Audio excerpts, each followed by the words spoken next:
నమస్తే ఫ్రెండ్స్, జై శ్రీ గణేష్, జై శ్రీరామ్. ప్రస్తుతం అయితే మన దుల్పేట్లో ఉన్నాం. చూస్తుంటే ఫ్రెండ్స్, మన దుల్పేట్ మేకింగ్ గణేషన్ మేకింగ్ అయితే స్టార్ట్ అయిపోయింది. ఏంటంటే ఎలా ఉంటుంది ఈరోజు మన హాలిడే, మన ఉగాది హాలిడే కాబట్టి మనం వచ్చినాం. ఈరోజు చూద్దాం దుల్పేట్లో ఎలా మన మేకింగ్ స్టార్ట్ అవుతుంది.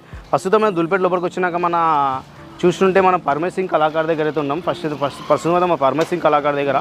ఇది ఏంటంటే ఫ్రెండ్స్, మన ఇప్పుడైతే డైలీ మీరు చూస్తున్నారు కదా, మా స్వామికి సంబంధించిన బాడీ పార్ట్స్ మొత్తం రెడీ అవుతున్నాయి. ఇక్కడ చూస్తుంటే రైట్ సైడ్ మన ఇది చూస్తుంటే లడ్డు చెయ్యి, అండ్ ఇది చూస్తుంటే మన శంఖ చక్రం చెయ్యి ఉంది. అండ్ స్వామివారు చూస్తుంటే మన టోటల్ వచ్చేసి ఒక 20 ఫీట్స్ ఉంటుంది. విడ్త్ వచ్చేసి ఒక 10 to 12 ఫీట్స్ వరకు ఉంటుంది. అండ్ లెక్క మన ఇక్కడ చూస్తున్నారు కదా ఫ్రెండ్స్, ఇక్కడ వచ్చేసి మన కృష్ణుడు వస్తాడు. అండ్ ఇదే షర్ట్లో మన డిఫరెంట్ మోడల్ ఇంకో మోడల్ డిఫరెంట్ ఉంది. అది వచ్చేసి ఒక 15 ఫీట్స్ వరకు ఉంటుంది. అండ్ బొజ్జగణపయ్య సిట్టింగ్ పొజిషన్లో చాలా అందంగా చాలా మంచిగా అనిపిస్తుండు. ఇంకా ఫ్రెండ్స్, ఇది అవుట్పుట్ అయితే చాలా అందంగా వస్తుంది. ఎందుకంటే మన లాస్ట్ ఇయర్కి అండ్ ఈ ఇయర్కి డిఫరెంట్ మోడల్ అయితే మన దుల్పేట్లో అయితే వర్క్ మొత్తం స్టార్ట్ అయిపోయింది. ఇది ఫ్రెండ్స్ మన చిన్న అప్డేట్. అండ్ మోర్ వీడియోస్ కోసం మా ఛానల్ని సబ్స్క్రైబ్ చేసుకోండి. Thank you friends. జై శ్రీ గణేష, జై శ్రీరామ్.